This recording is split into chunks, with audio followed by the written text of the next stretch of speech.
अस्सलाम वालेकुम dear students, welcome to my channel your lecture are. Topic discuss करने से पहले आप इस वीडियो को लाइक करें और साथ में मेरे चैनल को भी सब्सक्राइब करें।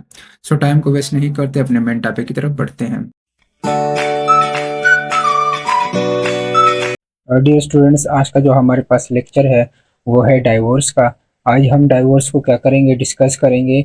डाइवोर्स की डिफिनीशन क्या है, डाइवोर्स के काजेस क्या है और सॉल्यूशंस क्या है, ये सारी चीज़ें हम डिस्कस करेंगे इस लेक्चर में। और ये जेंडर स्टडी का आज 10वां लेक्चर है। बाकी जो लेक्चर्स है जेंडर स्टडी के, अगर किसी ने नहीं देखे तो प्लीज़ जाकर वो देख लें। इससे पहले हमने फेमिनिज्म वगैरह को डिस्कस किया था। आज जो है हम डाइवोर्स को डिटेल से डिस्कस करेंगे। डिस्कस करने से पहले आप इस वीडियो को लाइक करें और साथ में मेरे चैनल को भी सब्सक्राइब करें। चलो अपने टॉपिक को स्टार्ट करते हैं। डाइवोर्स। अब हमारे पास डाइवोर्स होता क्या है? Divorce is when a married couple ends their marriage and decide not to live together anymore। जब एक मैरिड कपल ये फैसला कर लेते हैं ये फैसला कर लेता है कि हम मजीद एक दूसरे के साथ नहीं रहेंगे, अपने मैरिज को क्या कर लेता है, ख़त्म कर लेता है, तो उसको हम डाइवोर्स समझते हैं। लेकिन रिलीजियस पॉइंट ऑफ व्यू से देखें तो ये रिलीजियस मतलब सोसाइटी टू सोसाइटी या रिलीजन जो है ये वेरी करता है। क्रॉस रिलीजन जो है वेरी करता है। जैसे कि इस्लाम के अंदर क्या है, 3 बार तलाक का कहा जाता है कि तुम उस पर तलाक हो। मर्द जो होता है अपनी बीवी को जो है कहता है 3 बार, तो उस पर तलाक हो जाती है, मतलब वो मैरिज जो होती है वो उसके बाद ख़त्म हो जाती है। तो ये सोसाइटी वेरी करती है। लेकिन बेसिकली जो मेन चीज़ ये होती है कि वो जो मैरिड कपल होता है वो ये फैसला कर लेते हैं कि मतलब हम एक दूसरे के साथ नहीं रहेंगे। तो अब इसकी काजेज़ को देखते हैं कि डाइवोर्स के काजेज़ है कौन कौन से। सबसे पहला है वो है cheating. Cheating of one partner by the another leads to divorce. जब एक पार्टनर दूसरे पार्टनर पे चीट करता है तो ये जो है हमारे पास अराउंड द वर्ल्ड, पूरी दुनिया में ये एक बहुत ही अहम और कॉमन काज है हमारे पास डाइवोर्स की। ये सिर्फ पाकिस्तानी सोसाइटी या इंडियन सोसाइटी में एग्जिस्ट नहीं करता, बल्कि ये यूरोपियन सोसाइटी के अंदर भी एग्जिस्ट करता है, ये अराउंड द वर्ल्ड एग्जिस्ट करता है। ये एक कॉमन और एक अहम काज है डाइवोर्स की। In Pashtun tribal areas and in KP women are often shooted often shooted. ये करेक्ट कर लें आप खुद, ये मिस्टेक हुई है यहाँ पे स्पेलिंग की। Often shooted if cheated on husband. अगर पश्तून की जो ट्राइबल एरियाज है पाकिस्तान के अंदर और केपी के में मोस्टली यहाँ पे पश्तून रहते हैं, तो जब यहाँ पे एक वाइफ जो होती है अगर हस्बैंड पे चीट करती है तो उसको गोली के साथ मारा जाता है, और इंक्लूडिंग जिसके साथ उसका अफेयर होता है। सेकंड जो है वो physical violence. Physical violence by husband towards wife often lead to divorce. जब हमारे पास जब मर्द जो होता है अपनी बीवी पे तशद्दुद करता है, फिजिकली उसको मारता है, तो ये भी हमारे पास डाइवोर्स का एक सबब बनता है। अब थर्ड काज क्या है हमारे पास डाइवोर्स की, वो है forced marriage. The marriage without the consent of one or both partners often result in divorce later. जब फोर्स्ड मैरिज होता क्या है, जब एक या दोनों पार्टनर जो होते हैं लड़का और लड़की के, इन दोनों के मर्जी के खिलाफ शादी हो जाए या एक पार्टनर की मर्जी के खिलाफ शादी हो जाए, तो उसको हम कहते हैं फोर्स्ड मैरिज। अब फोर्स मैरिज में क्या होता है कि ये जब फोर्स मैरिज हो जाती है तो वो हम जो बाद में जो होते हैं उनके ताल्लुकात अच्छे से नहीं बन पाते, जिसकी वजह से उनका डाइवोर्स हो जाता है। इट मीन्स कि फोर्स मैरिज जो है यह भी हमारे पास डाइवोर्स का एक अहम कॉज है।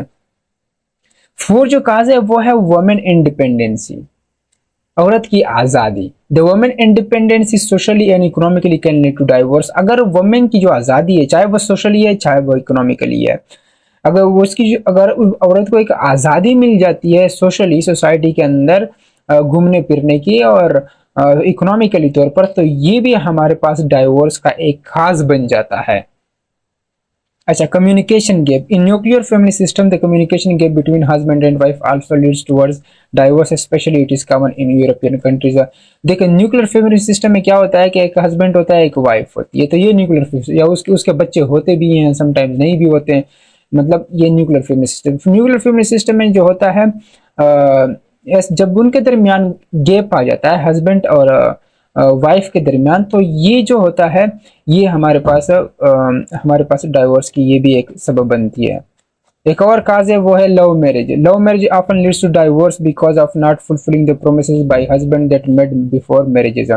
लव मैरिज हमारी सोसाइटी के अंदर ये भी डाइवोर्स की एक अहम काज है। क्यों? क्योंकि जो हस्बैंड ने शादी से पहले जो वाइफ के साथ जो वादे किए होते हैं वो पूरे नहीं कर पाते हैं, जिसकी वजह से वो डाइवोर्स हो जाती है। उसके बाद है सॉल्यूशंस टू द डाइवोर्स। एक सॉल्यूशन जो है डाइवोर्स की वो है awareness. Through creating awareness about the negative consequences of divorce might result in reducing the divorce rate. अगर हम जो हमारे पास डाइवोर्स है, अगर इसके नेगेटिव consequences के बारे में लोगों को बताए तो इसके ज़रिए से भी हमारे पास डाइवोर्स रेट कम हो सकता है। अगर लोगों को बताए या अगर एक लड़की को बताया जाए कि मतलब अगर उसकी डाइवोर्स हो जाती है तो उसकी मतलब बाद में शादी नहीं हो सकती, अगर हो सकती है तो फिर उसके मतलब 40-45 ईयर के एक आदमी से उसकी शादी होगी। तो ये इस लोगों को अगर इन अवेयरनेस क्रिएट किया जाए तो ये मतलब डाइवोर्स रेट कम हो सकता है। Promote religious teachings. People blindly believe in religions. By promoting the religious teachings that consider divorce as negative phenomena can result in reducing the divorce rate. अब लोग जो है वो ब्लाइंडली बिलीव करते हैं रिलीजन पे। अब रिलीजन्स के अंदर क्या है, बहुत सारे टीचिंग्स ऐसे हैं जो हमारे पास जो डाइवोर्स है जैसे कि इस्लाम है, इसको नेगेटिव फिनोमिना समझते हैं।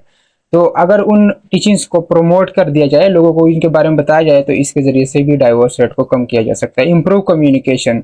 ये जो कम्युनिकेशन गैप है इसकी वजह से क्या होता है, डाइवोर्स होता है। अगर इस कम्युनिकेशन को मियाँ और हस्बैंड के दरमियान जो न्यूक्लियर फैमिली सिस्टम है या जो डेवलप कंट्रीज है या जो डेवलप सोसाइटी है इनका तो जो एग्जिस्ट करता है, अगर इनके दरमियान कम्युनिकेशन को मतलब इम्प्रूव किया जाए हस्बैंड और वाइफ के दरमियान तो भी हमारे पास डाइवोर्स रेट कम हो सकती है। उसके बाद है implementation of laws. By implementing laws regarding extra marital affairs divorce rate can be reduce. ये जो एक्स्ट्रा मैरिटल अफेयर्स होते हैं, जो चीटिंग होती है, तो ये हमारे पास डाइवोर्स की बहुत ही अहम मेन काज है। अगर इसके रिलेटेड जो है इसके रिगार्डिंग लॉज इम्प्लीमेंट किए जाए तो भी हमारे पास डाइवोर्स रेट कम हो सकती है। उसके बाद avoid child marriage. Child marriage leads to divorce. हमारे पास जो चाइल्ड मैरिज जो है ये भी हमारे पास डाइवोर्स की एक अहम काज है। By reducing it the divorce rate can be reduced. अगर चाइल्ड मैरिज को रिड्यूस कर दिया जाए तो हमारे पास डाइवोर्स रेट भी कम हो सकती है। लास्ट जो है वो है avoid forced marriage. Forced marriage is one of the causes of divorce. Forced marriage जो होती है हमारे पास ये एक काज है डाइवोर्स की। Bye avoiding the forced marriages the divorce rate can also be reduced. अगर हम फोर्स्ड मैरिजेस को मतलब इसकी जो रेट है अगर इसको कम कर दिया जाए तो हमारे पास डाइवोर्स रेट भी कम हो सकती है। तो ये